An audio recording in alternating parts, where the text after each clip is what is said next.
الجنة Itong paraiso, لا يدخلها إلا المتقون. kailanman hindi makakapasok dito maliban yung mga taong matataputin. تلك الجنة التي نورث من عبادنا من كان تقيا.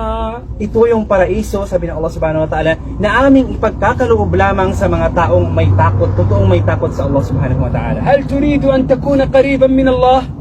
Gusto ba nating mapalapit sa Allah subhanahu wa ta'ala? كن في هذه الدنيا من المتقين. Then, maging mataputin ka sa Allah subhanahu wa ta'ala sa mundong ito. إن المتقين في جنات ونهر في مقعد صدق عند مليك مقتدر.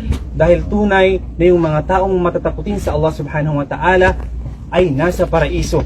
Kasama ng Allah subhanahu wa ta'ala, sila ay makakapasok sa paraiso ng Allah subhanahu wa ta'ala. الوصية الأولى اتق الله حيثما كنت.